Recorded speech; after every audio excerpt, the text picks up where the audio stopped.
பாப்பா தம்பி சௌக்கியமா?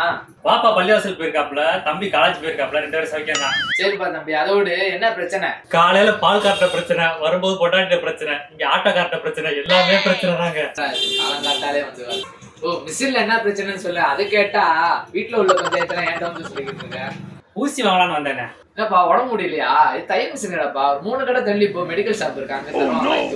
இல்லண்ணே, தையல் மிஷின் இருக்குண்ணே. தைக்கும் போது ஊசி உடஞ்சிக்கிட்டே இருக்கு. தைக்கும் போது ஊசி உடையதா? அப்பனா ஊசி மாட்டாம தச்சுப்பாரு, ஊசி உடையாது தானே? ஏதோ தெரிஞ்ச ஆளுன்னு வந்த உடனே ஏதோ இடகுடமா பேசிட்டேன்னு இப்படியாண்ணே, கொஞ்சம் பார்த்து கொடுங்கண்ணே. அப்படியா வலிக்க? அதை விட்டு வந்த உடனே வந்து வருத்தத்துக்கிட்டே இருந்தா அர்த்தம். நான் சொல்லித்தரேன். நான் சொல்லித்தர மாதிரி எப்படி செய்யணுமோ அதெல்லாம் நீங்க உட்காந்து வீட்டுல செஞ்சுக்கலாம். நீங்க சர்வீஸ் சென்டருக்கு எடுத்துட்டு வராம எப்படி வீட்டுல உட்காந்து ஈஸியா நீங்க செய்ய முடியுமோ அந்த மாதிரி செய்யணும். நீங்க வீட்டுல உட்காந்து அழகா ஊசி உடையிறதுக்கு வந்து 2-3 காரணம் இருக்கு. ஃபர்ஸ்ட் பாத்துட்டீங்கன்னா இந்த நீடில் பார் பாருங்கன்னா, இதுல வந்து இந்த ஹோல்ஸ்ல வந்து கரெக்டா சென்டரா போய் இறங்கணும். சென்டரா இறங்கலைன்னா ஊசி போய் என்ன ஆகும், அதுல போய் இடிச்சு டொம்முன்னு உடஞ்சிடும். சரிங்களா? அது சரி பண்ணணும்.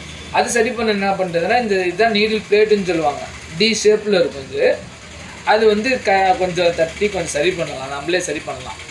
சரிங்களா? இல்லை வரமாட்டேங்குது அப்படின்னா அந்த பிளேட்டை கழட்டிடுங்க. கழட்டினா அந்த ஹோல்ஸ் பகுதியில் வந்து பிசுறாலாம் இருக்கும். அதனால் கூட உடையிறதுக்கான வாய்ப்புகள் இருக்கும். ஊசி நூல் கட்டாகிறதுக்கான வாய்ப்புகளும் இருக்கும். சரிங்களா? அதை எடுத்து புதுசாக ஒன்று வாங்கிட்டு வந்து போட்டுட்டு கரெக்டாக சென்டர் வர மாதிரி வச்சுக்கிட்டு டைட் பண்ணிட்டீங்கன்னா உங்களுக்கு இந்த ஊசியோட கம்ப்ளைண்ட் வராது. 2வது என்னன்னா, உங்களுக்கு இந்த நீடில் பார், இந்த ராடு இறங்கி ஏறுதில்ல, இதான் நீடில் பாருன்னு சொல்கிறது. இது வந்து உங்களுக்கு வந்து பாபின் கேஸில் போய் இடிக்கும். அப்படி இதுக்கு இது இடிக்கும் போது என்ன பண்ணணும், ஒரு சில பேர் மறந்தாப்புல இந்த ஊசியை வந்து கீழே இறக்கி போடுவாங்க.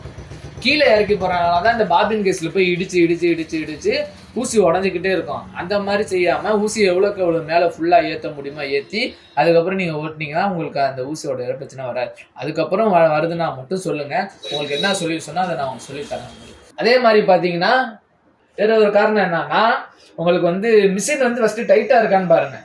ஃப்ரீயாக இல்லாமல் டைட்டாக இருந்துச்சுன்னு வச்சுக்கோங்களேன், அதனால் கூட ஊசி உடையும். ஏன் உடையுதுன்னா, பாபின் கேஸில் நூல் மாட்டி இருக்கும். கேஸ் மாட்டக்கூடிய இடத்துல, அதுக்கு பொதுவாக எல்லாத்துக்கும் தெரியும், இந்த இடத்துல மாட்டி இது இருக்கும். அந்த இடத்துல நூல் மாட்டி இருந்துச்சுன்னா நூலை பிடிச்சி ஃபஸ்ட்டு எடுத்துட்டு அதுக்கு ஃப்ரீயாக சுற்றுதான்னு பாருங்கள். ஃப்ரீயாக சுற்றுச்சுன்னா உங்களுக்கு ஊசியோட பிரச்சனை இருக்காது. சரிங்களா? இதெல்லாம் நீங்கள் இருந்து வீட்டில் செய்யக்கூடிய இது. சரிங்களா? உங்களுக்கு அதுக்கப்புறம் தெரியல அப்படின்னா மட்டும் நீங்கள் சர்வீஸ் சென்டருக்கு எடுத்துட்டு வாங்க. இல்லை ஒரு சில டைமிங் பிரச்சனையாக இருக்கும். அது வந்து சர்வீஸ் சென்டருக்கு எடுத்துட்டு வாங்க. மெக்கானிக் இருக்காங்க, அவங்க என்னன்னு பார்த்து உங்களுக்கு செஞ்சு கொடுத்துருவாங்க. ஓகே சரி, ரொம்ப தேங்க்ஸ்ண்ணே. இதே மாதிரி பண்ணிடுவோம். வேற ஏதாவது பிரச்சனை இருந்தால் நாங்கள் உங்களை கொண்டு வந்துடுறோம்.